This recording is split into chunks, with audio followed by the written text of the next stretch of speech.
Tengo 67 años y mis manos tiemblan cuando sostengo esta taza de café. No es por la edad, no. Es porque después de 50 años voy a romper el silencio más doloroso de mi vida.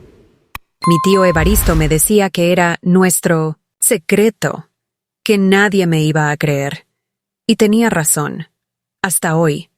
Cuando intenté contárselo a mi familia a los 12 años, me llamaron mentirosa y me castigaron por inventar cosas feas sobre el tío más respetado de la familia. Pero ya no puedo cargar más con esto. Me llamo Xunca Itzel Pérez Morales, y esta es mi historia. Crecí en un pueblito perdido entre las montañas de Guanajuato, cerca de San Miguel de Allende, donde las casas eran de adobe y los caminos de tierra batida se llenaban de polvo cuando pasaba algún burro cargado de leña. Era los años 60, cuando la vida era más simple pero también más dura, especialmente para las mujeres y los niños. Nuestro pueblo olía siempre a tortillas recién hechas, a tierra húmeda después de la lluvia y a ese humo dulce que salía de los fogones de leña al amanecer. Mi casa era pequeña, con piso de tierra apisonada que mi madre, Esperanza Morales, barría religiosamente cada mañana antes de que saliera el sol. Las paredes gruesas de adobe mantenían el fresco durante el día y guardaban el calor durante las noches frías de 1900. La sierra. Teníamos 3 cuartos, uno donde dormían mis padres, otro que compartía con mis hermanos, y la cocina que también servía como comedor y sala. El baño estaba afuera, cerca del corral donde teníamos gallinas, 2 cochinos y una vaca lechera que se llamaba Remedios, como mi abuela paterna.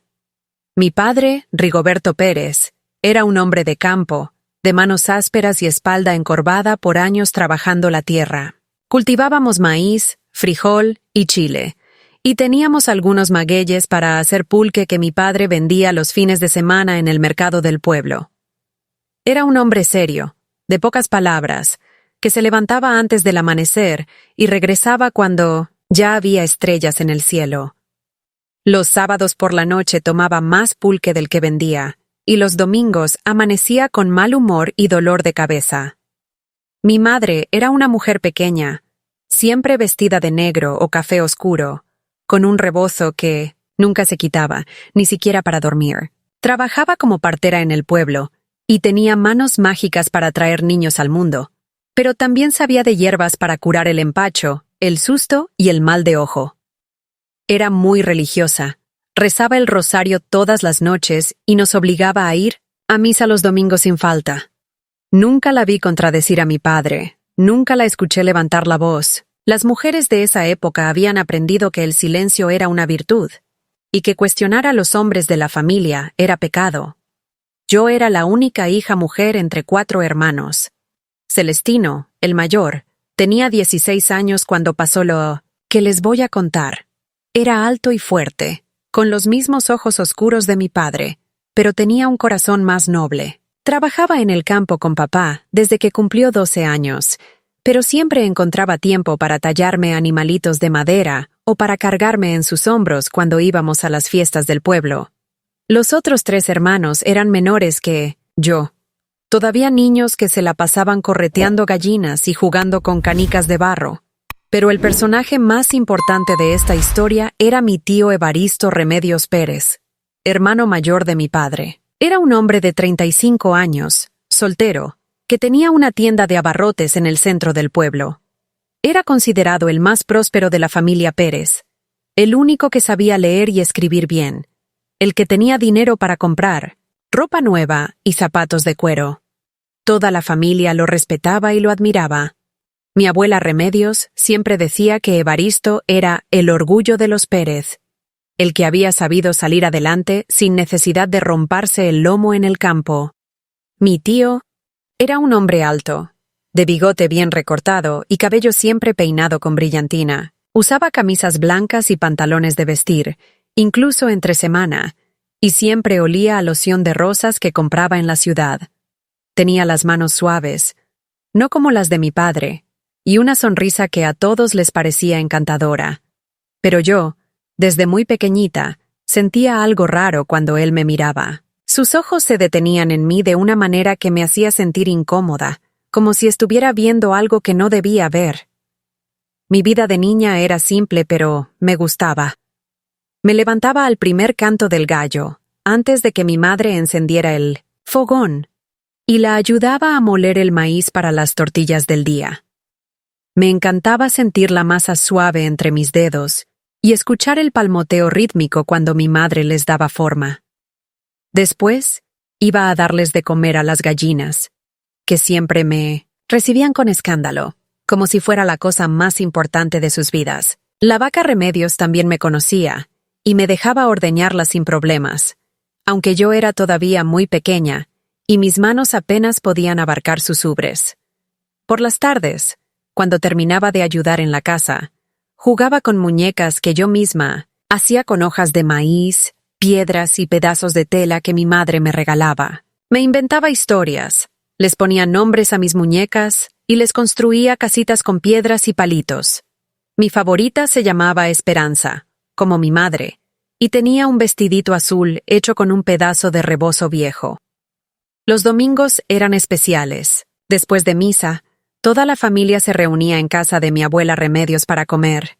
Ella hacía el mole más sabroso de todo Guanajuato, con chocolate que traía de la ciudad y chiles que ella misma cultivaba en su patio. La casa se llenaba de tíos, primos y compadres, y los hombres se sentaban en el patio a platicar de la cosecha y la política, mientras las mujeres servíamos la comida y cuidábamos a los niños. Era en esas reuniones familiares donde mi tío, Evaristo, empezó a prestarme una atención especial que al principio me gustó. Siempre traía dulces de la ciudad, paletas de tamarindo, cocadas, alegrías de amaranto que a mí me encantaban. Pero los dulces no eran para todos los niños, solo para mí. «Esta es para mi sobrinita consentida», decía con esa sonrisa suya, y toda la familia sonreía también, como si fuera la cosa más tierna del mundo. «Mira qué bonita está creciendo nuestra Xunca», le decía a mi madre, mientras me acariciaba el cabello de una manera que me hacía sentir extraña. «Ya parece una señorita». Mi madre se ponía feliz con esos comentarios, porque significaban que su hija estaba siendo reconocida por el hombre más importante de la familia. Al principio pensé que era normal. Los tíos quieren a sus sobrinos, ¿verdad? Pero había algo en la forma en que me tocaba el cabello, en cómo sus manos se demoraban más de la cuenta cuando me daba los dulces, en la manera en que me miraba cuando pensaba que nadie más estaba viendo. Sus ojos tenían algo que me daba miedo, pero yo no sabía cómo explicarlo. Era solo una niña de 8 años. ¿Qué podía saber yo de esas cosas? Los meses pasaron, y la atención de mi tío se volvió más intensa. Empezó a pedirme que lo ayudara en la tienda después de la escuela. «Xunca es muy lista», le decía a mi madre. «Podría aprender el negocio, hacerse de una profesión». Mi madre se sentía orgullosa de que su hermano político quisiera enseñarme algo útil, algo que podría darme un futuro mejor que el de las mujeres del pueblo, que solo sabían cocinar, limpiar y tener hijos. Así empecé a ir a la tienda de mi tío 3 veces por semana. Al principio solo me ponía a acomodar latas en los estantes o a barrer, pero él siempre encontraba excusas para estar cerca de mí. Me enseñaba a contar dinero, a anotar las ventas en un cuaderno, y mientras lo hacía, se paraba detrás de mí, tan cerca que podía sentir su respiración en mi cuello y su olor a loción de rosas que empezaba a darme náuseas. «Eres muy inteligente, Xunca», me decía, mientras sus manos se posaban en mis hombros. «Mucho más que los otros niños de tu edad. Por eso te estoy enseñando cosas especiales, cosas que solo tú puedes aprender». Sus manos empezaron a bajar por mis brazos, despacio, mientras me hablaba, y yo me quedaba tiesa como un palo, sin saber qué hacer o qué decir. Una tarde, mientras yo estaba parada en una silla tratando de alcanzar unas latas en el estante de arriba, sentí que mi tío se acercó por detrás y puso sus manos en mi cintura, supuestamente para evitar que me cayera. Pero sus manos se quedaron ahí más tiempo del necesario, y una de ellas empezó a subir lentamente por mi costado. Mi corazón empezó a latir tan fuerte que pensé que él lo iba a escuchar. «Ten cuidado, mi niña», me dijo con una voz diferente, más ronca, más suave. No te vayas a lastimar. Pero yo ya me estaba lastimando, aunque no sabía exactamente de qué manera. Esa noche no pude dormir. Me quedé despierta en mi petate, escuchando la respiración de mis hermanos menores, tratando de entender qué era esa sensación extraña que tenía en el estómago, como si hubiera comido algo descompuesto. No le dije nada a nadie porque no sabía qué decir. ¿Cómo le explicas a tu madre que el tío más respetado de la familia te hace sentir mal, pero no sabes por qué? ¿Cómo le dices que sus caricias te dan miedo, cuando se supone que los cariños de los familiares son una bendición? Los días siguientes fueron peores. Mi tío empezó a inventar más pretextos para tocarme. Que si tenía una mancha en la cara y me la limpiaba con sus dedos, que si mi trenza estaba despeinada y me la arreglaba, que si mi delantal estaba mal amarrado y él me lo acomodaba, siempre con esas manos que ya no me parecían cariñosas, sino amenazantes. Y entonces empezó a hablarme de secretos. Los secretos son muy importantes, Shunka, me decía mientras acomodaba mi cabello. Las niñas especiales como tú saben guardar secretos muy bien. ¿Verdad que tú sabes guardar secretos? Yo asentía con la cabeza porque no sabía qué más hacer, pero cada vez me sentía más confundida y más asustada. Nuestros momentos aquí en la tienda van a ser nuestro secreto especial, me dijo una tarde, mientras me abrazaba de una manera que ya no se sentía como el abrazo de un tío. No le vamos a contar a nadie lo que hacemos aquí, porque la gente no entendería lo especial que eres tú para mí. ¿Me prometes que va a ser nuestro secreto? Yo no quería prometer nada, pero tenía miedo de decir que no. Mi tío era un hombre importante, respetado, y yo era solo una niña de 8 años. ¿Quién me iba a creer si yo decía que el tío bueno, el que me traía dulces y me enseñaba cosas importantes, me hacía sentir mal? Además, él no me había hecho nada realmente malo, ¿verdad? Solo me tocaba el cabello, me abrazaba, me hablaba suave. A lo mejor yo estaba loca. A lo mejor lo que sentía en el estómago no era miedo, sino otra cosa que yo no entendía. Pero las pesadillas empezaron esa misma semana. Soñaba que estaba sola en la tienda y que no podía salir, que la puerta estaba cerrada con llave, y por más que gritaba, nadie me escuchaba. Soñaba con manos gigantes que me perseguían, con ojos que me miraban desde todos los rincones oscuros. Me despertaba sudando y con ganas de llorar, pero no podía llorar porque mis hermanos estaban durmiendo a mi lado y no quería despertarlos. Mi madre empezó a notar que algo me pasaba. ¿Te sientes mal, hija?, me preguntaba cuando me veía, sin apetito en el desayuno. ¿Te duele algo? ¿Pero qué le iba a decir? ¿Que me dolía algo que ni yo misma sabía qué era? ¿Que tenía miedo de algo que no sabía explicar? Está creciendo, decía mi tío cuando mi madre comentaba que yo estaba rara. Las niñas cuando empiezan a crecer se ponen así, medio raras. Es normal. Y mi madre asentía, convencida de que mi tío, que era hombre y que sabía de muchas cosas, tenía razón. Pero yo sabía que no era normal lo que me estaba pasando. Sabía que los otros niños del pueblo no tenían pesadillas como las mías, que no se sentían mal cuando sus tíos los abrazaban, que no tenían esa sensación de que algo terrible estaba a punto de pasar. Lo sabía, pero no sabía qué hacer con ese conocimiento. Y entonces, una tarde que nunca voy a olvidar, mientras yo estaba en la tienda acomodando dulces en un frasco de vidrio, mi tío cerró la puerta con llave y volteó el letrero que decía, abierto para que dijera cerrado. El sonido de esa llave girando en la cerradura fue como un martillazo en mi pecho. Ahora vamos a tener más privacidad para nuestro secreto especial, me dijo, acercándose a mí con esa sonrisa que ya no me parecía bonita, sino terrible. Y yo supe, con esa sabiduría extraña que a veces tienen los niños, que lo que me había estado dando miedo todos esos meses estaba a punto de volverse realidad.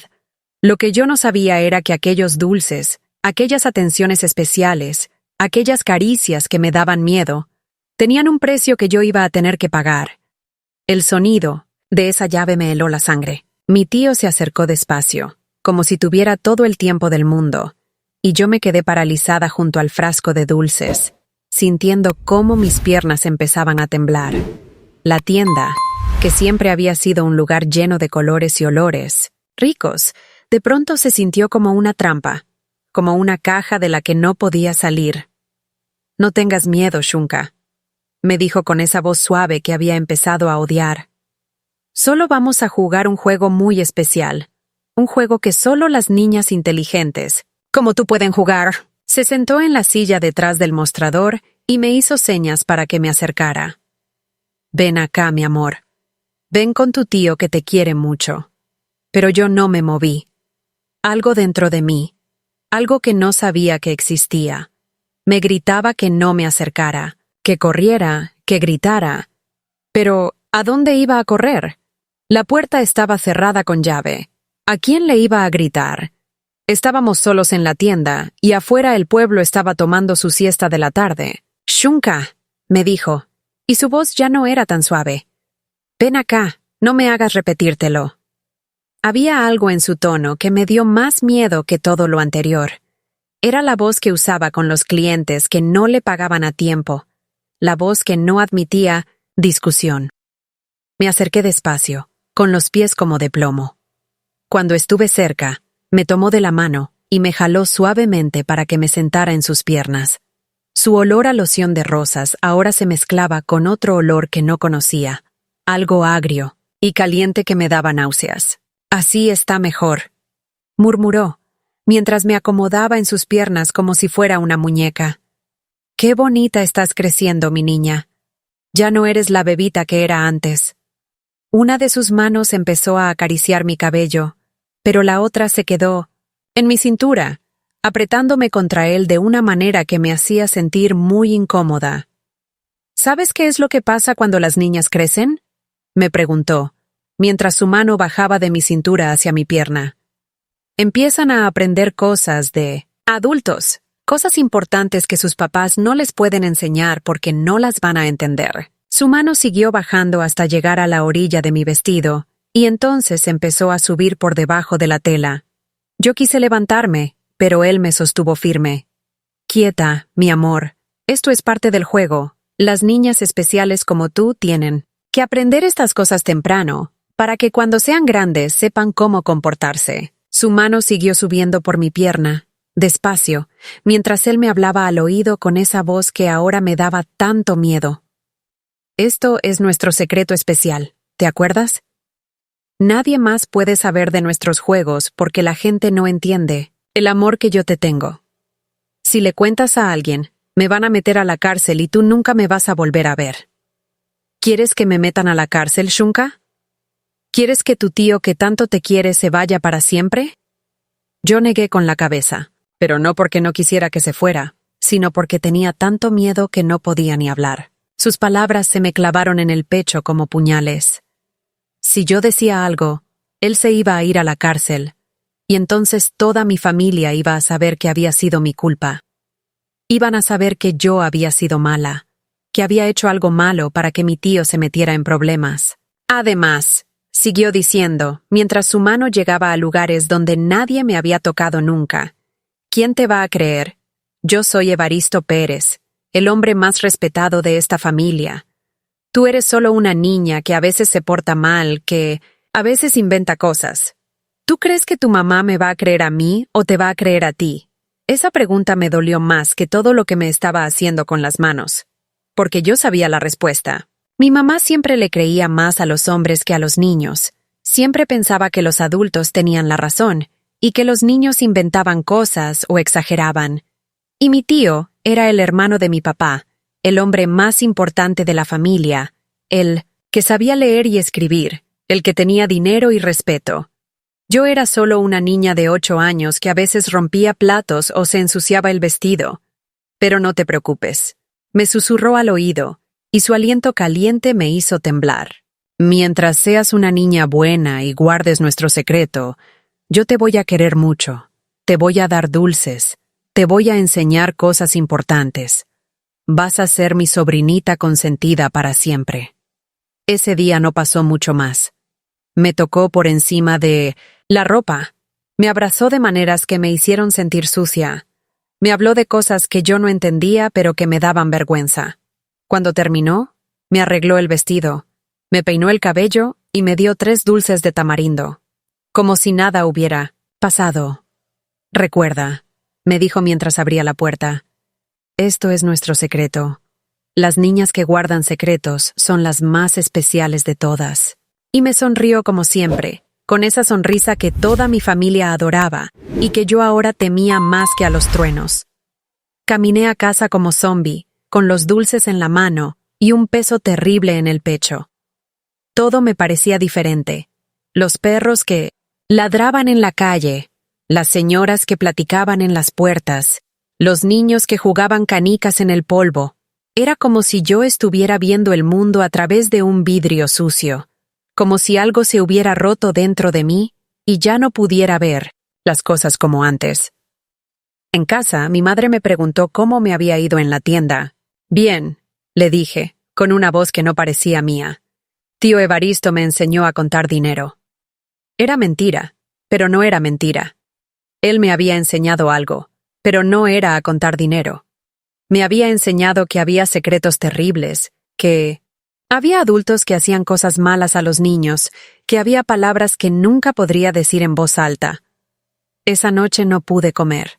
Mi madre pensó que estaba enferma y me tocó la frente para ver si tenía fiebre, pero yo no tenía fiebre.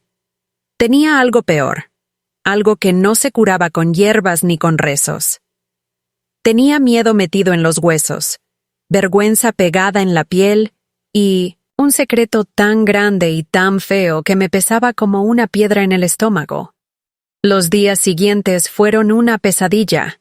Mi tío siguió pidiendo que fuera a ayudarlo en la tienda, y mi madre seguía mandándome feliz de la vida, creyendo que su hermano político me estaba haciendo un favor enorme al enseñarme el negocio. «Qué suerte tienes, Shunka», me decía. «Tu tío Evaristo te va a hacer una mujer de provecho». Pero cada ida a la tienda era peor que la anterior. Mi tío se volvía más atrevido, más confiado. Empezó a cerrar la tienda más seguido, a tocarme, en lugares que me hacían llorar por dentro, a decirme cosas que yo no entendía pero que me llenaban de una vergüenza terrible. Me hablaba de amor, de cariño especial, de secretos que compartían las personas que se querían mucho. Esto es lo que hacen los papás con sus hijas cuando las quieren mucho, me decía, mientras me hacía cosas que yo sabía que estaban mal, aunque no supiera por qué. Esto es lo que hacen los tíos con sus sobrinas especiales. Es una manera de demostrar amor, pero es tan especial que tiene que ser secreto. Yo empecé a inventar pretextos para no ir a la tienda. Que me dolía la panza, que tenía que ayudar. A mi madre con la comida, que había mucha tarea de la escuela. Pero mi tío siempre encontraba la manera de convencer a mis padres de que me mandaran con él. La niña necesita aprender, les decía. En la escuela no le van a enseñar cosas útiles como las que yo le enseño. Y tenía razón en algo. En la escuela no me enseñaban que los adultos podían lastimarte y después decirte que era por amor. No me enseñaban que había secretos, que te podían matar por dentro, que había caricias que te hacían sentir sucia aunque no supieras por qué. No me enseñaban que a veces las personas en las que más confiabas podían convertirse en tus peores pesadillas. Empecé a cambiar de maneras que mi familia notó pero que no supo explicar. Dejé de jugar con mis muñecas de hojas de maíz porque me recordaban a la inocencia que había perdido. Dejé de reírme con las travesuras de mis hermanos pequeños porque ya no podía sentir esa alegría simple que sienten los niños. Dejé de cantar mientras ayudaba en la cocina porque tenía la garganta cerrada por todo lo que no podía decir. «Está creciendo», decía mi abuela Remedios cuando notaba mi tristeza. «Las niñas cuando crecen se ponen serias». Pero yo no me estaba poniendo seria, me estaba muriendo por dentro, poquito a poco, como una planta a la que le quitan el agua. Las pesadillas se volvieron constantes. Soñaba que estaba atrapada en cajas de las que no podía salir, que había manos gigantes que me perseguían por pasillos infinitos, que gritaba y gritaba pero no me salía voz. Me despertaba sudando y con el corazón acelerado, Pero no podía contarle a nadie lo que soñaba, porque entonces tendrían que preguntarme por qué soñaba esas cosas. Mi hermano Celestino fue el primero en darse cuenta de que algo estaba muy mal conmigo. Una mañana me encontró llorando detrás de la casa, cuando pensé que nadie me podía ver. «¿Qué tienes, hermanita?», me preguntó, sentándose a mi lado en el suelo. «¿Te duele algo?». Estuve a punto de contarle todo. Las palabras se me acumularon en la garganta como pájaros desesperados por salir de una jaula. Quise decirle que tío Evaristo me tocaba de maneras feas, que me decía cosas que me daban miedo, que me hacía guardar secretos que me estaban matando. Pero entonces recordé las palabras de mi tío. «¿Quién te va a creer? Yo soy el hombre más respetado de esta familia». «Nada», le dije a Celestino. «Solo me duele la panza». Él me abrazó con esa ternura de hermano mayor que tanto necesitaba. Pero yo no me pude permitir sentir el consuelo de su abrazo, porque tenía miedo de que si me relajaba, si me sentía segura aunque fuera un poquito, las palabras se me iban a salir solas, y entonces todo se iba a acabar. «Si alguien te está molestando», me dijo Celestino, como si hubiera adivinado algo, «me tienes que decir. Yo te voy a proteger, ¿sí?» Pero, ¿cómo me iba a proteger de alguien que toda la familia respetaba? ¿Cómo me iba a proteger de secretos que yo misma tenía que guardar? Los meses pasaron y mi tío se volvió más exigente, más posesivo. Empezó a enojarse cuando yo no iba a la tienda, a quejarse con mis padres de que yo me estaba volviendo floja y desobediente. «La niña necesita disciplina», les decía. «Está creciendo malcriada». Y mis padres le hacían caso. Me regañaban por no aprovechar las oportunidades que mi tío me daba. Me castigaban por ser malagradecida con el familiar que más se preocupaba por mi futuro. Una tarde, cuando yo tenía 9 años recién cumplidos, mi tío hizo algo que cambió todo para siempre. Había cerrado la tienda como siempre. Me había sentado en sus piernas como siempre. Me había tocado en lugares que me hacían sentir sucia como siempre. Pero ese día no se conformó con eso. Ese día sus manos fueron más lejos, a lugares que me dolieron, que me hicieron sangrar un poquito, que me llenaron de un dolor que no era solo físico, sino algo mucho más profundo. «Ya eres una señorita», me dijo después, mientras me limpiaba con un trapo como si fuera un animal. «Ya puedes entender el amor de verdad». Pero yo no entendía nada. Solo sabía que algo dentro de mí se había roto definitivamente, algo que nunca se iba a poder arreglar. Esa noche llegué a casa caminando raro, con un dolor entre las piernas que me hacía querer llorar a gritos. Mi madre me vio y me preguntó, ¿qué me pasaba? «Me caí en la tienda», le dije, y no era mentira del todo. Me había caído, pero no como ella pensaba. Me había caído en un hoyo tan profundo que ya no sabía cómo salir. «Ten más cuidado, hija», me dijo, sin sospechar nada. «Tu tío Evaristo se preocupa mucho por ti. No queremos que piense que eres una niña torpe». Pero yo ya no me preocupaba por lo que pensara mi tío. Me preocupaba por lo que me estaba pasando en el alma, por esa oscuridad que crecía dentro de mí como una planta venenosa. Me preocupaba por los secretos que me estaban ahogando, por las mentiras que tenía que decir todos los días para proteger a un hombre que me estaba destruyendo. Y entonces, una mañana que nunca voy a olvidar, mientras desayunaba tortillas con frijoles como todos los días, tomé la decisión más valiente y más tonta de mi vida. Iba a contarle todo a mi madre. Iba a romper el secreto, pasara lo que pasara. Porque ya no podía más. Porque el silencio me estaba matando más rápido que la verdad me podía matar a mí. Lo que yo no sabía era que esa decisión, que para mí era la única salida que tenía, iba a convertirse en la peor pesadilla de mi vida. Porque cuando les cuentas la verdad a personas que no están preparadas para escucharla, cuando rompes secretos que toda una familia prefiere mantener enterrados, a veces la verdad no te libera, a veces la verdad te condena. Esa mañana mi madre estaba moliendo maíz en el metate, como todos los días desde que tengo memoria. El sonido rítmico de la piedra contra la masa era lo único que se escuchaba en la cocina, además de los gallos, que cantaban afuera, y el crepitar del fuego en el fogón. Mis hermanos ya se habían ido a la escuela y mi padre estaba en el campo. Era el momento perfecto, cuando estábamos solas, cuando nadie más podía escuchar lo que yo tenía que decir. Me senté en mi banquito de madera, el mismo donde siempre me sentaba para ayudarla a desgranar frijoles o a limpiar chile, y la miré trabajar. Sus manos pequeñas y fuertes movían la mano del metate con una destreza que había perfeccionado durante años.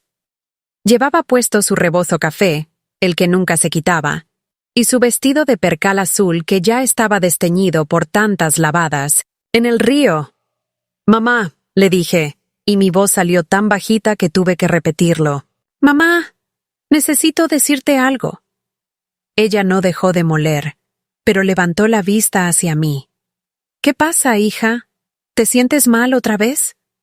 Sus ojos tenían esa preocupación de madre que siempre aparecía cuando notaba que algo no estaba bien conmigo. Respiré profundo. Las palabras que había estado ensayando en mi cabeza durante días se me atoraron en la garganta como si fueran piedras. ¿Cómo le dices a tu madre que el hombre que más respeta en la familia, el hermano de tu padre, te está lastimando de maneras que ni siquiera sabes nombrar? ¿Cómo le explicas cosas para las que no tienes palabras? Es sobre tío Evaristo. Empecé. Inmediatamente vi que sus manos se detuvieron un momento antes de seguir moliendo. Las cosas que hace conmigo en la tienda me hacen sentir mal. ¿Mal cómo?, me preguntó, pero había algo en su voz que me dijo que no quería saber la respuesta. ¿Te regaña? ¿Te pone a trabajar muy duro? No, mamá. Es que... Me quedé callada, buscando las palabras. ¿Cómo le explicas a una mujer que vivió toda su vida creyendo que los hombres siempre tienen la razón? Que uno de esos hombres te está tocando donde no debe. Me toca, mamá. Me toca en lugares donde no debería tocarme. El metate se detuvo por completo. Mi madre levantó la cabeza y me miró con una expresión que nunca había visto antes, mezcla de confusión, miedo y algo que parecía enojo. ¿Qué? ¿Estás diciendo, Shunka? Me toca aquí, dije, señalándome el pecho. Y aquí. Señalé entre mis piernas. Me dice que es nuestro secreto, que nadie más puede saber. Me hace sentar en sus piernas y me toca por debajo del vestido. Me dice que es porque me quiere mucho, pero a mí me da miedo y me duele. Mi madre se levantó del metate como si hubiera visto una víbora. Su cara se puso muy pálida y después muy roja. Me miró como si no me conociera, como si yo fuera una extraña que había llegado a su cocina a decir cosas terribles. «Shunka Itzel Pérez Morales», me gritó, y su voz sonó tan fuerte que me dio miedo. Nunca la había visto tan enojada, ni siquiera cuando mis hermanos rompían algo importante. «¿Cómo te atreves a decir esas cosas sucias de tu tío?» «Pero, mamá, es verdad. Él me...» «¡Cállate!», me interrumpió, y su mano voló hacia mi cara con una cachetada que me hizo ver estrellitas. «No quiero escuchar una palabra más de esas mentiras asquerosas. Tu tío Evaristo es un hombre de bien, un hombre respetado. Es el hermano de tu padre». Me toqué la mejilla, que me ardía como si hubiera metido la cara al fuego. Las lágrimas empezaron a salir sin que yo pudiera controlarlas. Esto no estaba pasando como yo había imaginado. En mis ensayos mentales, mi madre me abrazaba, me consolaba, me decía que me iba a proteger.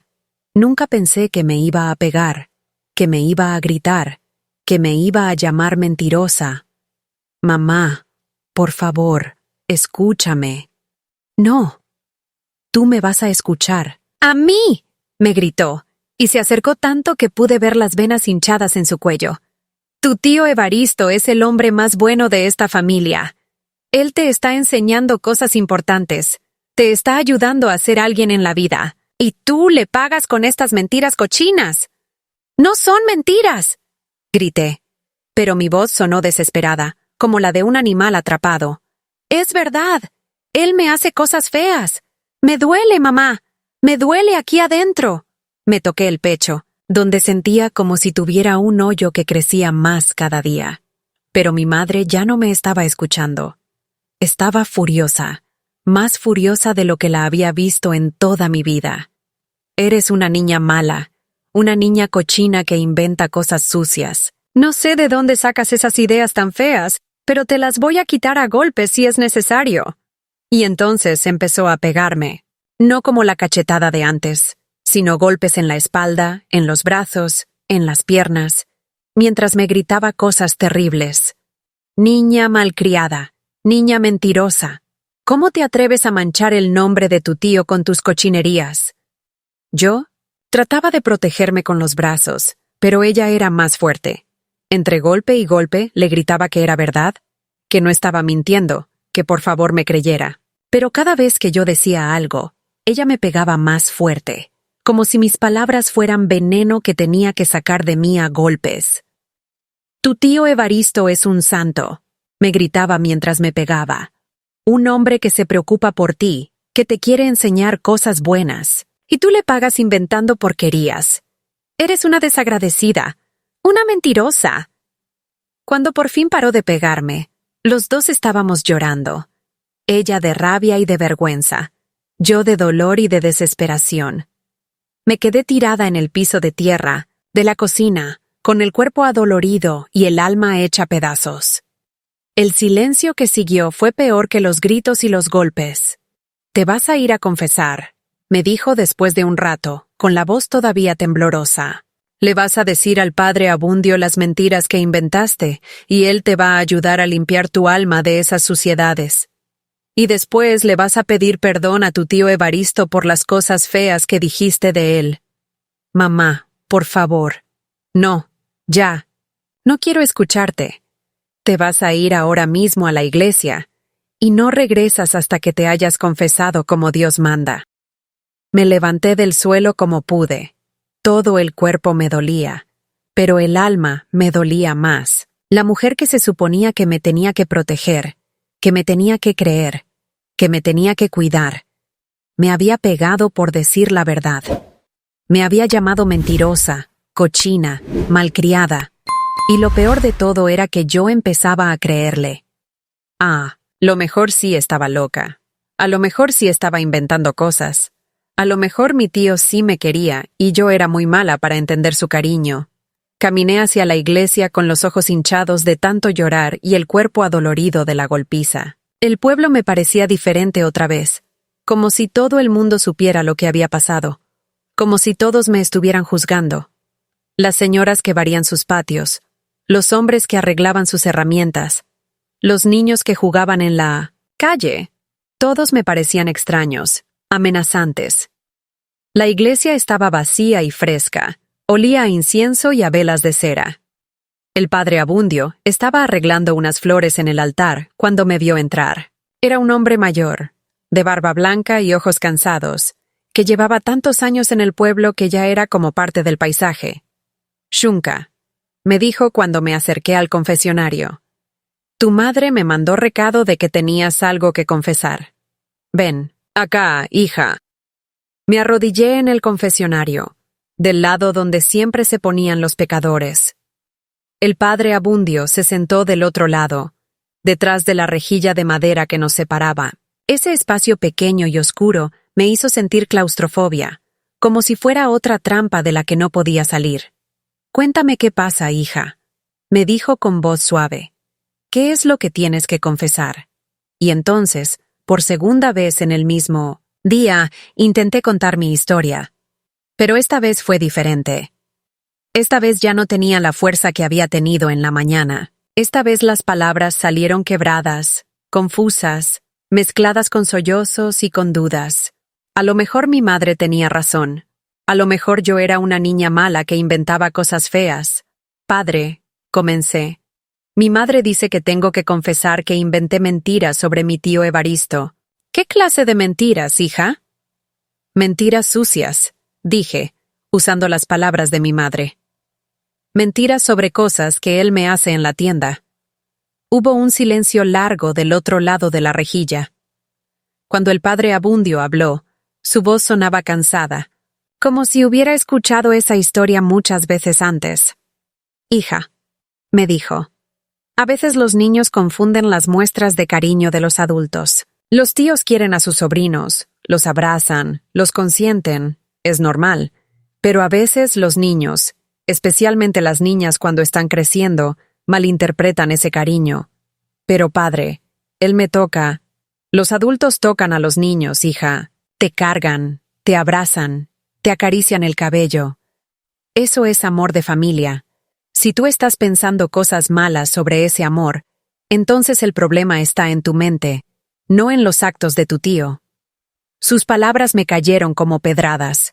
Hasta el Padre, el representante de Dios en la tierra, me estaba diciendo que yo estaba mal, que yo era la que tenía pensamientos sucios. A lo mejor era verdad. A lo mejor yo era una niña mala que veía cosas feas donde solo había amor. Tu tío Evaristo es un hombre respetado en esta comunidad, siguió diciendo el padre. Un hombre que ayuda a las familias, que da trabajo, que es generoso con la iglesia. No puedes andar inventando cosas feas sobre él solo porque tu mente está confundida. ¿Entonces yo soy la mala? Le pregunté, y mi voz sonó tan pequeñita que casi no la escuché. No eres mala, hija. Estás confundida. Está pasando por una edad difícil, cuando las niñas empiezan a tener pensamientos raros. Pero eso se cura con oración y con obediencia. Tu penitencia va a ser rezar 10 Avemarías y 10 Padre Nuestros, y pedirle perdón a tu tío por haber pensado mal de él. Salí de la iglesia peor de como había entrado. Ahora no solo mi madre pensaba que yo era una mentirosa, sino que el mismísimo padre de la iglesia me había confirmado que yo estaba mal de la cabeza, que mis pensamientos eran sucios, que mi tío era un santo y yo era una niña cochina que no sabía apreciar el amor que me daba. Cuando llegué a casa, mi madre me estaba esperando en la cocina. Ya había terminado de hacer las tortillas y tenía el comal caliente para la comida. Me miró con ojos todavía duros, pero ya no tan furiosos como en la mañana. ¿Te confesaste?, me preguntó. Sí, mamá. ¿Y qué te dijo el padre? Que estoy confundida, que tío Evaristo es un buen hombre y que yo estoy pensando cosas malas. Mi madre asintió, como si eso fuera exactamente lo que había esperado escuchar. Así es, hija. Tu tío es un hombre bueno. No sé de dónde sacaste esas ideas tan feas, pero espero que ya se te hayan quitado. Sí, mamá, mentí. Porque las ideas no se me habían quitado. El miedo no se me había quitado. La sensación de suciedad no se me había quitado. Solo que ahora también tenía la certeza de que nadie me iba a creer, que todos pensaban que yo era el problema, no mi tío. Tu tío viene a cenar hoy, me dijo mi madre, como si fuera la noticia más normal del mundo. Y tú te vas a portar bien con él. Le vas a pedir perdón por las cosas feas que inventaste, y después ya no vamos a hablar más de esto. ¿Entendiste? Sí, mamá. Y mañana regresas a ayudarlo en la tienda, como siempre. Él es muy bueno contigo. Te está enseñando cosas importantes. No quiero que seas una malagradecida. La palabra mañana me cayó como un martillazo en el pecho. Iba a tener que regresar a la tienda. Iba a tener que estar sola con él otra vez. Y ahora ya no tenía a nadie a quien contarle lo que pasaba, porque todos pensaban que yo era una mentirosa, una niña mala que inventaba cosas sucias sobre hombres buenos. Esa noche, cuando mi tío llegó a cenar, toda la familia lo recibió como siempre, con cariño y respeto. Traía dulces para todos los niños, como era su costumbre, y le contó a mi padre sobre los buenos negocios que había hecho esa semana. Se veía relajado, confiado, como un hombre que sabía que tenía el control de la situación. Shunka, tiene algo que decirte, le dijo mi madre cuando terminamos de cenar. Yo me levanté de la mesa con las piernas temblando. Todos me miraban. Mi padre, mi madre, mi abuela Remedios, mis hermanos. Y en el centro de todas esas miradas estaba mi tío, sonriéndome con esa sonrisa que ahora yo sabía que era de triunfo. Tío Evaristo, dije, con una voz que salió quebrada, Perdón por haber pensado cosas malas de usted. Él se levantó y me abrazó, ahí delante de toda la familia. Un abrazo que para todos los demás parecía tierno y protector, pero que para mí era una amenaza, una demostración de poder. Mientras me abrazaba, me susurró al oído, tan bajito que solo yo pude escuchar. Ya sabía yo que eras una niña, inteligente. Las niñas inteligentes saben guardar secretos. Y entonces supe que mi pesadilla no había terminado. Que en realidad apenas estaba comenzando. Porque ahora mi tío sabía que podía hacer conmigo lo que quisiera, que toda mi familia estaba de su lado, que nadie me iba a creer sin importar lo que él me hiciera. Había ganado la guerra sin siquiera tener que pelear. Y yo, una niña de 9 años que había intentado ser valiente, me había convertido en su prisionera para siempre. Lo que no sabía era que habiendo perdido la protección de mi familia, habiendo perdido la fe en los adultos que se suponía que me cuidaban, iba a tener que encontrar fuerzas en lugares que ni siquiera sabía que existían, porque mi tío, sintiéndose completamente seguro ahora, iba a mostrarme de qué era capaz, realmente, y yo iba a descubrir hasta dónde puede llegar la maldad cuando no tiene miedo. Después de esa noche terrible en que tuve que pedirle perdón a mi tío delante de toda la familia, mi vida se convirtió en un infierno que no puedo describir con palabras. Era como si hubiera caído en un pozo tan profundo que ya no podía ver ni un rayito de luz arriba. Mi tío Evaristo, al saber que toda mi familia estaba de su lado, que nadie me iba a creer sin importar lo que yo dijera, se sintió completamente libre para hacer conmigo lo que se le antojara. El día siguiente, cuando mi madre me mandó a la tienda como si nada hubiera pasado, yo caminé por esas calles de tierra como un fantasma. Los mismos perros que siempre me ladraban, las mismas señoras que me saludaban, los mismos niños que jugaban en el polvo, pero yo ya no era la misma Shunka. Era una niña rota, una niña que había perdido la fe en todo lo que creía sagrado, en su familia, en la iglesia, en la justicia, en la posibilidad de que alguien la protegiera. Cuando llegué a la tienda, mi tío me estaba esperando con esa sonrisa que ahora yo sabía que era de victoria. No había otros clientes. Nunca lo sabía cuando yo llegaba, porque él siempre se las arreglaba para que estuviéramos solos. El sonido de la campanita cuando se cerró la puerta detrás de mí me sonó como una sentencia de muerte. Mi sobrinita, querida, me dijo, acercándose a mí con esa seguridad de un depredador que sabe que su presa no tiene a dónde huir. ¿Cómo te sientes después de confesarte con el padre? ¿Ya se te quitaron esas ideas tan feas que tenías de tu tío que tanto te quiere? Yo no le contesté. Me quedé parada junto a la puerta, temblando, con ganas de salir corriendo, pero sabiendo que no tenía a dónde ir.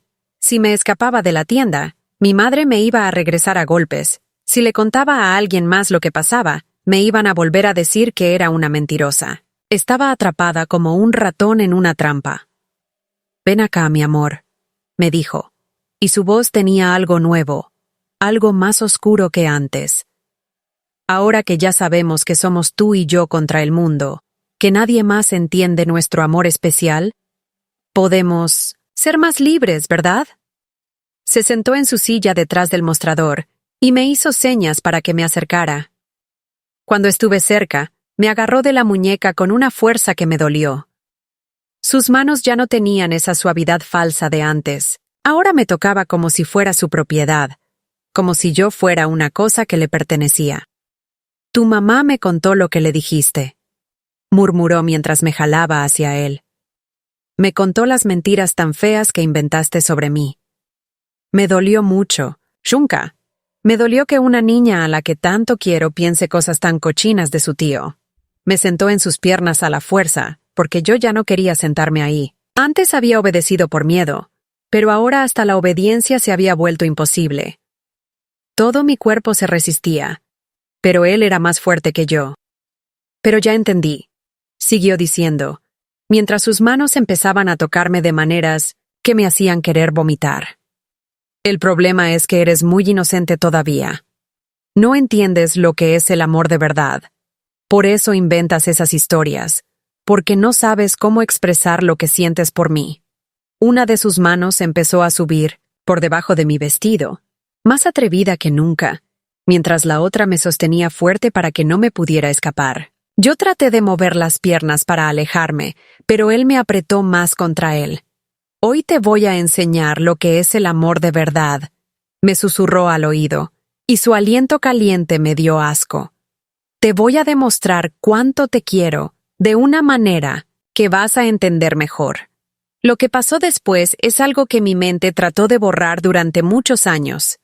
Es algo que durante décadas no pude recordar completo, porque era demasiado doloroso, demasiado terrible para que una niña de 9 años lo procesara. Pero ahora, a los 67 años, con toda la terapia que he tenido, puedo decirles que ese día mi tío me hizo cosas que una niña jamás debería experimentar. Cosas que me lastimaron no solo en el cuerpo, sino en lugares del alma que no sabía que existían. Me dolió tanto que grité, pero él me tapó la boca con su mano áspera que olía a dinero y a maldad. «Silencio», me dijo. «Nadie nos puede escuchar. Este es nuestro momento especial». Pero no había nada especial en 1900 lo que me estaba haciendo. Era violencia pura. Era maldad sin límites. Era la destrucción de todo lo que una niña debería ser. Cuando terminó, yo estaba sangrando. No solo entre las piernas, sino por dentro, en lugares que no se pueden curar con medicina. Me limpió con un trapo sucio, como si fuera un animal, mientras me decía que eso era lo que pasaba cuando las niñas crecían, que eso era normal, que todas las niñas tenían que pasar por eso con algún hombre de su familia. «Ahora ya eres toda una mujercita», me dijo, como si me hubiera hecho un favor. «Ahora ya sabes lo que es el amor de verdad. Y como ya eres grande, ya puedes guardar secretos de verdad, ¿no es cierto?» Yo no le contesté porque no podía hablar. Tenía la garganta cerrada, como si me hubieran metido piedras. Todo el cuerpo me temblaba, no de frío, sino de algo más profundo, algo que venía desde mis huesos. «¿Sabes qué pasa con las niñas? ¿Que no saben guardar secretos?», me preguntó, mientras se acomodaba la ropa como si nada hubiera pasado. «Se mueren. Se enferman tanto que se mueren. O se vuelven locas y las tienen que encerrar en manicomios lejos de sus familias». Sus palabras se me clavaron en el cerebro como cuchillos.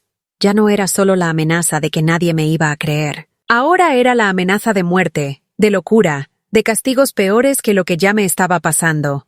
«Pero tú eres una niña inteligente», siguió diciendo, mientras me arreglaba el vestido roto y me peinaba el cabello despeinado. «Tú sabes que lo que pasó aquí es porque yo te quiero mucho, porque eres muy especial para mí. Y las niñas especiales saben comportarse como se debe». Me dio 3 dulces de tamarindo, como siempre, como si esos dulces pudieran borrar lo que me había hecho. Pero esta vez no me los pude comer. Los guardé en la bolsa de mi vestido, porque el solo pensar en meter algo a mi boca me daba náuseas. «Mañana, ¿vienes otra vez?», me dijo cuando abrió la puerta de la tienda. «Tu mamá ya me dijo que vas a venir todos los días para aprender más del negocio. ¿No te da gusto? Vas a aprender muchas cosas nuevas». Caminé de regreso a casa como zombi. Cada paso me dolía, como si me hubieran partido por la mitad y me hubieran vuelto a pegar mal. La gente del pueblo me veía pasar y me saludaba normal, sin saber que la niña que conocían ya había muerto esa tarde en la tienda de Evaristo Pérez. Lo que quedaba caminando por esas calles de tierra era solo un cascarón, un fantasma que fingía ser Xunca Itzel Pérez Morales. Cuando llegué a mi casa, mi madre estaba preparando la cena.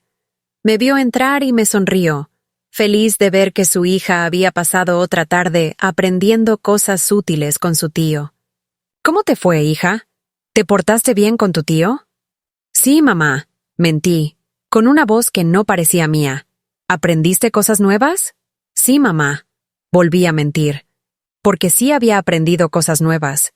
Había aprendido que los adultos podían ser monstruos, que las familias podían ser cárceles, que no había lugar seguro en el mundo para una niña como yo. «Qué bueno. Tu tío es muy bueno contigo. Ojalá y todos los niños tuvieran un tío como él». Esa noche no pude comer. Nada. Mi madre pensó que estaba enferma y me tocó la frente. Pero no tenía fiebre. Tenía algo peor. Tenía el alma rota en pedacitos tan pequeños que ni siquiera sabía cómo empezar a juntarlos. No pude dormir tampoco. Me quedé despierta en mi petate, escuchando la respiración de mis hermanos, sintiendo cómo el dolor entre las piernas se mezclaba con un dolor mucho más profundo que venía desde el centro de mi ser. Cada vez que cerraba los ojos, veía la cara de mi tío. Sentía sus manos. Escuchaba su voz diciéndome que eso era amor. Los días siguientes fueron iguales. Cada tarde, mi madre me mandaba a la tienda con esa sonrisa de madre orgullosa. Cada tarde, mi tío me esperaba con esa sonrisa de depredador satisfecho. Y cada tarde, yo moría un poquito más. Las cosas que me hacía se volvieron peores, más violentas, más dolorosas. Ya no tenía cuidado de no lastimarme, porque sabía que yo no le iba a decir nada a nadie. Ya no me hablaba suave, porque sabía que yo estaba completamente bajo su control. Me trataba como si fuera su esclava, su juguete, su propiedad personal. Nadie te va a querer como yo te quiero, me decía después de lastimarme. Nadie va a entender lo especial que eres, por eso tienes que quedarte conmigo, por eso tienes que ser mi secreto para siempre. Empecé a cambiar de maneras que mi familia notaba, pero que no sabía explicar. Dejé de hablar casi por completo. Solo contestaba sí o no cuando me preguntaban, algo directo, pero ya no platicaba, ya no reía, ya no cantaba mientras ayudaba en la casa. Era como si me hubieran quitado la voz para siempre. También dejé de comer bien. La comida me sabía a tierra, a ceniza, a nada. Mi madre se preocupaba y me hacía calditos especiales, atoles con canela, todas las cosas que antes me gustaban. Pero yo no podía tragar casi nada. Mi cuerpo rechazaba todo, como si supiera que no merecía nutrición, que no merecía vivir. Las pesadillas se volvieron constantes y terribles. Soñaba que me perseguían monstruos con las manos de mi tío, que caía en pozos infinitos llenos de manos que me tocaban, que gritaba y gritaba pero no me salía sonido. Me despertaba empapada en sudor, con el corazón latiendo tan fuerte que pensaba que se me iba a salir del pecho. Mi hermano Celestino fue el primero en darse cuenta de que algo estaba realmente mal conmigo. Una mañana me encontró llorando detrás de la casa otra vez, pero esta vez yo estaba llorando sangre. No sangre de verdad, pero lágrimas tan rojas como sangre por todo el dolor que llevaba adentro. «Shunka», me dijo, sentándose a mi lado. «Algo te está pasando y es algo grave.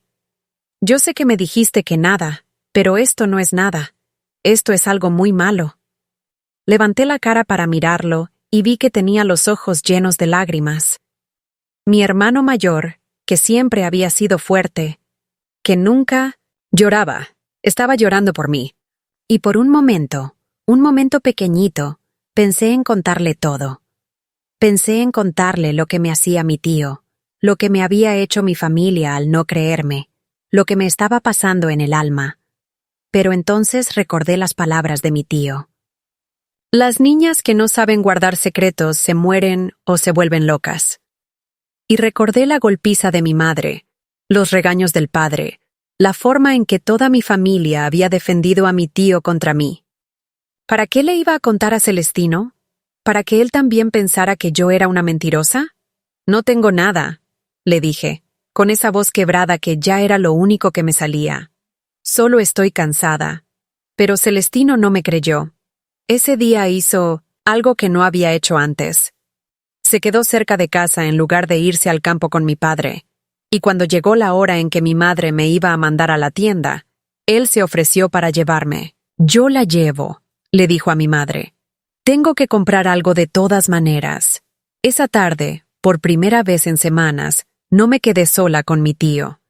Celestino se quedó en la tienda, comprando cosas que no necesitaba, hablando con mi tío de cosas sin importancia, pero siempre cerca de mí, siempre vigilando. Mi tío no pudo tocarme. No pudo hacerme nada, Solo me puso a acomodar latas mientras él fingía que todo era normal. Cuando salimos de la tienda, mi tío le dijo a Celestino: «No es necesario que vengas todos los días.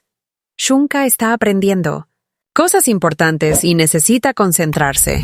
Pero Celestino lo miró a los ojos de una manera que nunca había visto antes. «Yo creo que sí es necesario», le dijo. «Mi hermanita es muy pequeña todavía para andar sola por las calles». Esa noche, mientras cenábamos, sentí algo que no había sentido en mucho tiempo: esperanza. Mi hermano no sabía exactamente qué estaba pasando, pero sabía que algo estaba mal y me estaba protegiendo. Era la primera persona en toda mi familia que me estaba cuidando de verdad, sin preguntas, sin condiciones.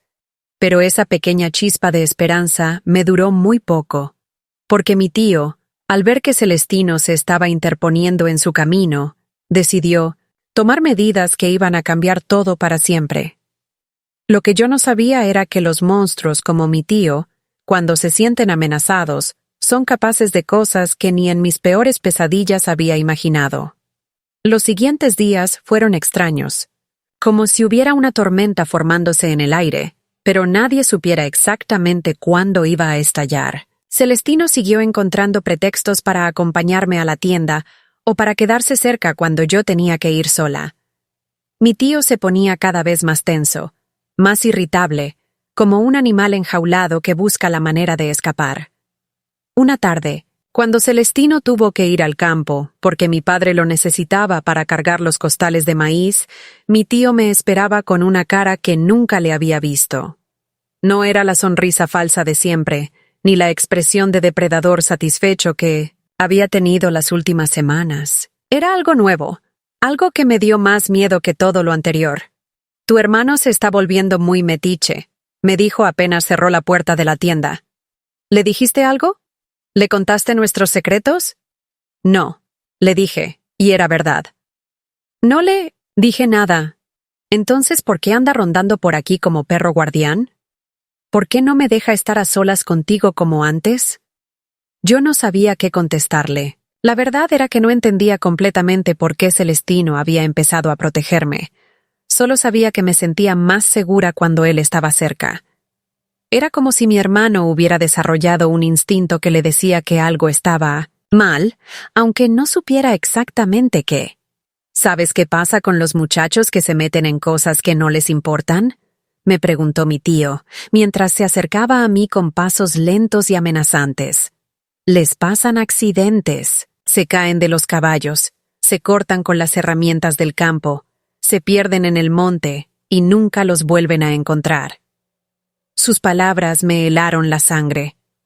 No estaba hablando solo de lastimarme a mí. Estaba amenazando a Celestino, a mi hermano que era lo único bueno que me quedaba en el mundo. La idea de que algo le pudiera pasar a él por mi culpa me llenó de un terror diferente, peor que el miedo por mí misma. «Si tu hermano sigue metiéndose donde no debe», siguió diciendo mi tío, «va a tener que aprender por las malas que hay, cosas en las que es mejor no meterse. Y tú vas a ser responsable de lo que le pase, porque fuiste tú la que no supo comportarse como se debe». Esa amenaza me partió en dos. Por un lado, tenía el miedo terrible de que mi tío le hiciera daño a Celestino. Por el otro, tenía la necesidad desesperada de que mi hermano siguiera protegiéndome, porque era lo único que había logrado que mi tío no me lastimara tanto. Era como estar parada entre dos precipicios, sin saber hacia cuál lado caer. Esa tarde mi tío no me tocó como las veces anteriores. En lugar de eso, me sentó en una silla frente a él y me habló durante 1 hora entera sobre todas las maneras en que podía lastimar a mi familia si yo no obedecía. Me contó historias de accidentes que habían pasado en el pueblo, de personas que se habían enfermado misteriosamente, de negocios que habían quebrado porque sus dueños no sabían llevarse bien con la gente importante. «Yo tengo mucho poder en este pueblo», me dijo, y su voz sonaba fría como hielo. «La gente me respeta, me debe favores, me tiene miedo. Si yo digo que tu hermano tuvo un accidente, nadie va a hacer preguntas. Si yo digo que tu papá no puede vender su cosecha en el mercado, se va a quedar sin dinero. Si yo digo que tu mamá está haciendo brujería cuando atiende partos, la van a correr del pueblo. Cada palabra era como una puñalada. Mi tío no solo me tenía a mí bajo su control, sino que podía destruir a toda mi familia si él quería. Era como una araña gigante en el centro de una telaraña que abarcaba todo el pueblo, y nosotros éramos moscas atrapadas sin posibilidad de escape. Por eso, concluyó, vas a ser una niña muy, muy buena. Vas a hacer todo lo que yo te diga, cuando yo te lo diga, sin preguntas y sin poner caras feas. Y vas a encontrar la manera de que tu hermano deje de meterse en nuestros asuntos, porque si no lo haces, las consecuencias van a ser terribles para toda tu familia. Cuando llegué a casa esa tarde, Celestino me estaba esperando en el patio. Tenía la camisa sucia de tierra y el sombrero de palma en la mano. Señales de que acababa de regresar del campo. Me vio llegar y algo en mi cara le dijo que había pasado algo malo. ¿Qué tienes?, me preguntó acercándose a mí. Te ves muy pálida. Por un momento, estuve a punto de contarle todo. Las palabras se me acumularon en la garganta como pájaros desesperados por salir. Quería decirle sobre las amenazas de mi tío, sobre el peligro que corría por protegerme, sobre todo el infierno que había sido mi vida los últimos meses. Pero entonces recordé las palabras exactas que mi tío había usado. Si tu hermano sigue metiéndose donde no debe, va a tener que aprender por las malas. Nada, le dije, aunque me costó trabajo que me saliera la voz. Estoy bien. Pero Celestino no me creyó. Se agachó para quedar a mi altura y me puso las manos en los hombros. Shunka, algo te está pasando desde hace mucho tiempo. Algo malo. Y yo voy a averiguar qué es, aunque tenga que vigilarte día y noche. Su determinación me llenó de amor y de terror al mismo tiempo. Amor porque era la primera persona que realmente se preocupaba por mí, que estaba dispuesta a protegerme, sin condiciones. Terror porque sabía que esa misma determinación lo podía meter en un peligro terrible. No, le dije, y mi voz salió más fuerte de lo que había planeado. No tienes que vigilarme. Estoy bien, de verdad. No estás bien, me dijo, y había lágrimas en sus ojos. No has estado bien desde hace meses. No comes, no hablas, no juegas, lloras todo el tiempo. Algo o alguien te está lastimando, y yo voy a averiguar qué es. Esa noche no pude dormir. Me quedé despierta pensando en todas las cosas terribles que mi tío podía hacerle a Celestino, imaginándome accidentes, enfermedades, desapariciones. No podía permitir que mi hermano pagara el precio de protegerme. No podía ser responsable de que algo le pasara a la única persona que me quedaba en el mundo. Al día siguiente, cuando Celestino otra vez se ofreció para acompañarme a la tienda, yo hice algo que me partió el corazón. Le dije que no quería que viniera, que ya estaba grande para que me anduviera cuidando como si fuera una bebé. Vi cómo mis palabras lo lastimaron, cómo la confusión y el dolor se reflejaron en su cara. ¿Pero por qué?, me preguntó. Pensé que te gustaba que te acompañara. Ya no, mentí. Y cada palabra me dolía como si me estuviera tragando vidrios. Ya no necesito que me cuides. Celestino me miró durante un largo rato, tratando de entender qué había cambiado. ¿Alguien te dijo que me dijeras esto?, me preguntó, y su voz tenía una intuición que me asustó. No, mentí otra vez. Solo quiero ir sola. Pero mi hermano no se dio por vencido fácilmente. Aunque yo le había dicho que no me acompañara, él siguió buscando maneras de estar cerca. Se las arreglaba para pasar casualmente por la tienda cuando yo estaba ahí, para inventar recados que lo llevaran por esa calle, para aparecer justo cuando yo salía. Mi tío se dio cuenta, por supuesto. Una tarde me dijo, «Tu hermano no entiende. Las indirectas. Va a tener que aprender por las malas». Y el tono de su voz me dijo que ya no eran amenazas vacías. Era una promesa. Esa misma noche pasó algo que cambió todo. Celestino estaba arreglando una herramienta en el patio cuando se cortó la mano con el machete. Fue un corte profundo que sangró mucho y que necesitó muchos puntos. Mi padre dijo que había sido un accidente, que a veces pasaba cuando trabajabas con herramientas filosas en la oscuridad. Pero yo sabía que no había sido un accidente. Cuando vi la herida de mi hermano, cuando vi la sangre corriendo por su brazo, supe que mi tío había cumplido su amenaza. No sé cómo lo hizo. No sé si sobornó a alguien para que dañara el machete, o si él mismo hizo algo, pero supe que había sido él. «Qué lástima lo de tu hermano», me dijo mi tío al día siguiente, cuando llegué a la tienda con los ojos hinchados de tanto llorar. «Estos accidentes pasan cuando la gente no es cuidadosa. Espero que sepa cuidarse mejor de ahora en adelante». La amenaza era clara. El próximo accidente podía ser peor. Podía ser mortal. Y todo dependía de que yo me comportara como él quería. Fue entonces cuando tomé la decisión más difícil de mi vida. Para proteger a Celestino, para proteger a mi familia, iba a tener que dejar de resistirme completamente. Iba a tener que convertirme en lo que mi tío quería que fuera, su secreto perfecto, su víctima silenciosa, su propiedad personal. Esa misma tarde, cuando mi tío empezó a tocarme como siempre, yo no lloré, no me resistí, no hice ningún ruido, me quedé tiesa como un palo, como una muñeca de trapo, y dejé que hiciera conmigo lo que quisiera, porque había entendido que no se trataba solo de mí, se trataba de mi hermano, de mi familia, de todas las personas que yo quería y que mi tío podía lastimar si yo no obedecía. «Así me gusta», me dijo cuando terminó. «Así es como se comportan las niñas buenas. Sabía que ibas a entender, pero yo no había entendido nada. Solo había aprendido a sobrevivir de la única manera que me quedaba, muriendo por dentro para proteger a los que amaba por fuera». Los siguientes meses fueron los más oscuros de mi vida. Me convertí en un fantasma de mí misma, en una sombra que caminaba por el pueblo fingiendo que todo estaba bien.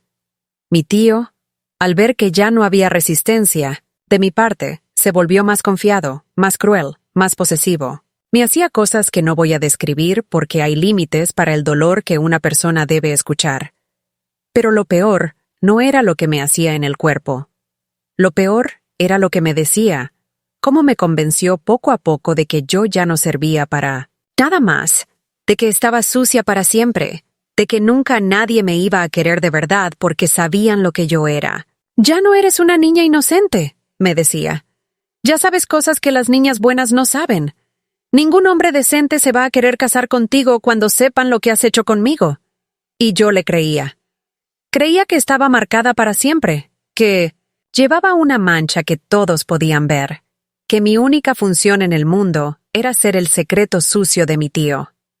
Hasta que una tarde, cuando yo tenía casi 10 años, pasó algo que ni mi tío ni yo habíamos previsto.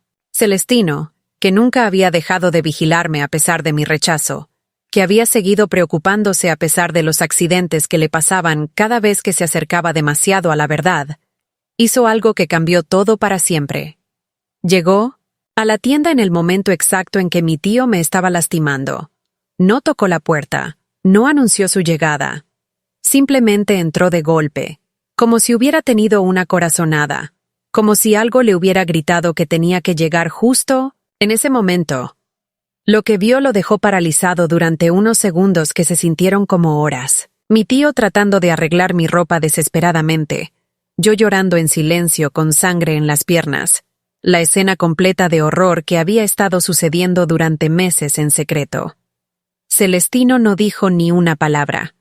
Solo se acercó a mí, tío, con una furia que nunca había visto en él, con una violencia que no sabía que existía en mi hermano dulce y protector. Y entonces, por primera vez en mi vida, alguien me defendió de verdad. Alguien peleó por mí, alguien se arriesgó por mí, alguien me salvó cuando yo ya había perdido toda esperanza de ser salvada. Lo que pasó en los siguientes minutos fue como una explosión que había estado esperando suceder durante meses. Celestino no le gritó a mi tío, no le dijo nada. Simplemente se le fue encima con una furia que venía desde lo más profundo de su alma. Nunca había visto a mi hermano pelear, pero ese día peleó como un león defendiendo a su cachorro. Mi tío, que siempre había sido tan seguro, tan controlador, tan poderoso, De pronto se vio enfrentado a alguien que no le tenía miedo. Alguien que no se iba a dejar intimidar con amenazas o sobornos. Celestino era más joven, pero también más fuerte, más alto, y tenía algo que mi tío no tenía: la furia justa de alguien que protege a quien ama. La pelea no duró mucho. Mi tío trató de explicar, de mentir, de decir que no era lo que parecía, pero Celestino había visto suficiente. Le dio un puñetazo que lo mandó al suelo y después se agachó y le puso las manos en el cuello. «Si vuelves a tocar a mi hermana», le dijo con una voz que nunca le había escuchado, una voz que daba miedo, «te juro por Dios santo que te mato, y no va a ser un accidente como los que tú les haces a otros». Mi tío trató de hablar, pero Celestino le apretó más el cuello. «No quiero escuchar ni una palabra de tu boca asquerosa. Solo quiero que sepas que si mi hermana aparece con un rasguño, si la veo triste otra vez, si siquiera la miras raro, yo te voy a encontrar y te voy a partir en pedazos». Después se volteó hacia mí. Yo estaba tirada en el suelo, todavía sangrando, todavía temblando, sin poder creer que por fin alguien había visto, que por fin alguien sabía la verdad. Celestino se quitó su camisa y me envolvió con ella. Me cargó en sus brazos como cuando era muy pequeña y me sacó de esa tienda maldita donde había perdido mi infancia. «Ya pasó», me susurraba mientras caminaba hacia la casa. «Ya pasó, hermanita. Nunca más te va a tocar, te lo prometo». Pero yo sabía que no había pasado. Sabía que mi tío no se iba a quedar callado, que iba a buscar venganza, que iba a cumplir todas las amenazas que me había hecho durante meses. Y tenía miedo no solo por mí, sino por Celestino, por toda mi familia. Cuando llegamos a casa, Celestino me llevó directamente al cuarto donde dormíamos y me sentó en mi petate. «Ahora me vas a contar todo», me dijo, pero su voz ya no tenía la dureza que había usado con mi tío. Era la voz dulce de mi hermano mayor, la voz que me había cantado canciones cuando era bebé. Y por primera vez en meses, las palabras salieron. Le conté todo. Cuándo había empezado, cómo había empezado, todas las cosas terribles que mi tío me había hecho, cómo había tratado de contarle a mi madre y cómo me había castigado por inventar mentiras, cómo el padre me había dicho que yo estaba confundida, cómo toda la familia había defendido a mi tío contra mí. Celestino lloró mientras yo hablaba. Lloró lágrimas de rabia, de dolor, de culpa por no haber llegado antes, por no haberse dado cuenta antes. «Perdóname», me decía. «Perdóname por no haberte protegido desde el principio». Pero yo no tenía nada que perdonarle. Al contrario, él era la única persona en el mundo que me había salvado, que había arriesgado todo por mí, que me había creído sin dudas ni preguntas. Esa noche, Celestino no les contó nada a mis padres. Sabía, igual que yo, que no nos iban a creer, que iban a defender a mi tío como siempre lo habían hecho. En lugar de eso, tomó una decisión que cambió todo. A partir de ese momento, él iba a ser mi protector oficial. No me iba a dejar sola nunca más. No iba a permitir que mi tío se me acercara. No iba a descansar hasta estar seguro de que yo estaba a salvo. Los siguientes días fueron tensos. Mi tío no vino a cenar a la casa como solía hacer. Mi madre se extrañó y preguntó si alguien sabía por qué Evaristo no había venido, pero nadie le dijo nada. Celestino inventó excusas para no mandarme a la tienda, que yo estaba enferma, que tenía mucha tarea, que mi madre me necesitaba en casa. Pero todos sabíamos que eso no podía durar para siempre. Mi tío era un hombre poderoso en el pueblo, y tarde o temprano iba a encontrar la manera de vengarse o de recuperar el control sobre mí. La venganza llegó una semana después, de la manera más cruel que se pueden imaginar. Mi tío llegó a nuestra casa una noche, acompañado del presidente municipal y de 2 policías del pueblo. Traía una cara de víctima perfecta, de hombre inocente que había sido injustamente acusado. «Vengo a poner una denuncia», le dijo a mi padre, delante de toda la familia. «Tu hijo Celestino me atacó sin razón en mi tienda, me amenazó de muerte, Y tu hija Shunka ha estado inventando historias terribles sobre mí para cubrir no sé qué travesuras. Mi padre se quedó paralizado. Mi madre se puso pálida. Celestino se paró frente a mí, protegiéndome, pero yo sabía que no había nada que pudiera hacer contra el poder que mi tío tenía en el pueblo. Tu hija, siguió diciendo mi tío, está inventando que yo la toqué, de maneras indecentes. Es una niña que claramente tiene problemas mentales, que se inventa historias sucias para llamar la atención, pero esas mentiras están dañando mi reputación, y yo no lo voy a permitir. El presidente municipal, que era compadre de mi tío, asintió con cara seria. Esto es muy grave, Rigoberto. Una acusación así puede arruinar a un hombre de bien. Mi padre me miró con una expresión que nunca voy a olvidar. No era solo decepción, era vergüenza. Vergüenza de tener una hija que inventaba cosas así de terribles sobre un familiar respetado. Shunka, me dijo mi padre, dile la verdad al señor presidente. ¿Es cierto que inventaste esas cosas sobre tu tío? Era el momento de la verdad. Podía decir que sí, que había inventado todo. Y tal vez mi tío se conformaría con eso y nos dejaría en paz. O podía decir la verdad, sabiendo que nadie me iba a creer, que toda mi familia se iba a avergonzar de mí, que mi tío iba a hacer todo lo posible por destruirnos. Miré a Celestino. Él me asintió con la cabeza, diciéndome sin palabras que él me iba a apoyar sin importar lo que dijera. Y eso me dio el valor que necesitaba.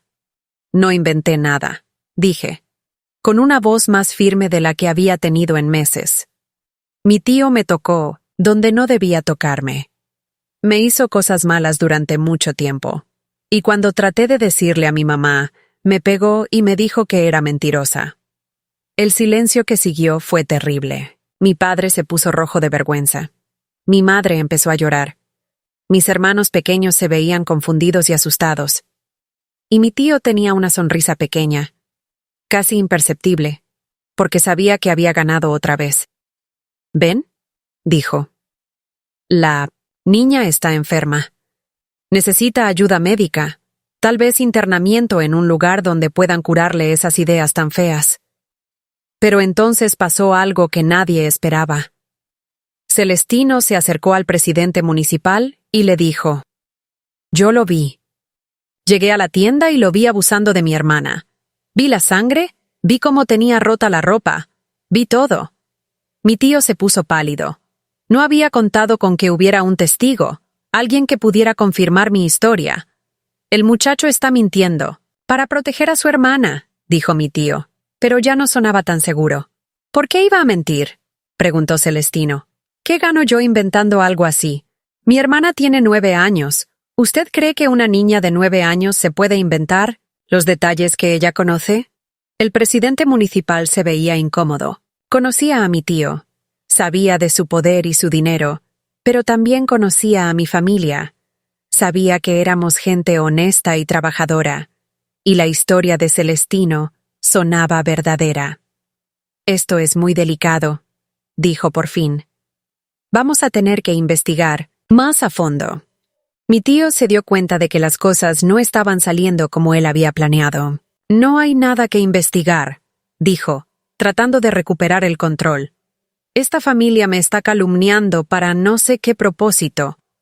Pero Celestino no se dejó intimidar. Si no hay nada que investigar, le dijo, entonces no le va a molestar que el doctor examine a mi hermana. Si él no le hizo nada, el doctor no va a encontrar nada malo. Esa sugerencia cambió todo. Mi tío sabía que un examen médico revelaría las señales de abuso. Sabía que ya no podría negar lo que había hecho. Su cara cambió, se puso desesperada, y por primera vez desde que lo conocía, se veía asustado. Eso no es necesario, dijo rápidamente. No voy a permitir que humillen más a esta familia. Pero el presidente municipal ya había entendido. La negativa de mi tío a permitir un examen médico era casi una confesión. Creo que sí es necesario, dijo. Vamos a llevar a la niña con el doctor mañana mismo. Mi tío se dio cuenta de que había perdido. Sin decir una palabra más, Se dio vuelta y se fue de nuestra casa, seguido por los policías y el presidente municipal. Pero antes de salir, me miró con una expresión que me heló la sangre. No había terminado conmigo, me decía esa mirada. De alguna manera, me iba a hacer pagar. Al día siguiente, el doctor confirmó lo que Celestino había visto. Había señales claras de abuso, heridas que solo podían haber sido causadas por un adulto, evidencia que ya no se podía negar ni explicar. Mi tío fue arrestado esa misma tarde. Toda su respetabilidad, todo su poder, todo su control se vinieron abajo en un solo día. Pero su arresto no me devolvió mi infancia, no borró los meses de horror que había vivido, no curó las heridas que llevaba en el alma. Los años que siguieron fueron difíciles. Mi familia nunca se recuperó completamente de la vergüenza y el trauma. Mi madre nunca me pidió perdón por no haberme creído, aunque yo sabía que se sentía culpable. Mi padre se volvió más silencioso, más triste, como si la traición de su hermano hubiera roto algo dentro de él. Me casé muy joven, a los 16 años, más por escapar de las miradas del pueblo que por amor. Mi matrimonio fue difícil porque yo no sabía cómo confiar en los hombres, cómo distinguir entre el amor verdadero y la manipulación. Tuve hijos, pero siempre viví con el miedo de no saber protegerlos como mi familia no me había protegido, a mí. Mi tío murió en la cárcel 5 años después de ser arrestado. Nunca se disculpó, nunca admitió lo que había hecho, nunca mostró arrepentimiento. Se llevó su maldad a la tumba sin dar explicaciones. Pero yo sobreviví. Sobreviví al abuso. Sobreviví al silencio. Sobreviví a la culpa y la vergüenza. Encontré la manera de sanar, poco a poco, día a día. Busqué ayuda cuando ya era una mujer adulta. Aprendí a perdonarme a mí misma. Aprendí que no había sido mi culpa. Ahora, a los 67 años, he decidido contar mi historia porque sé que hay otras niñas como yo, otros niños que están sufriendo en silencio, otras familias que prefieren negar la verdad antes que enfrentarla. Quiero que sepan que pueden sobrevivir, que pueden sanar, que pueden encontrar la fuerza para romper el silencio. Mi hermano Celestino murió hace 10 años, pero hasta el último día de su vida se sintió orgulloso de haberme salvado. Hice lo que tenía que hacer, me decía. Cualquier hermano habría hecho lo mismo. Pero yo sé que no es cierto. No cualquier persona tiene el valor de enfrentar a un abusador, de arriesgar todo por proteger a alguien que ama. Esta es mi historia. Una historia de horror, pero también de supervivencia. Una historia de silencio, pero también de verdad. Una historia que durante 50 años fue nuestro secreto, pero que hoy dejó de ser secreto para siempre. Porque los secretos que protegen a los abusadores son los que tienen que romperse, y los secretos que protegen a los sobrevivientes son los que tienen que ser respetados. Si ustedes están escuchando esto y reconocen su propia historia en la mía, quiero que sepan que no están solos, que pueden sobrevivir, que pueden sanar, y que algún día, cuando estén listos, también pueden encontrar la fuerza para romper el silencio.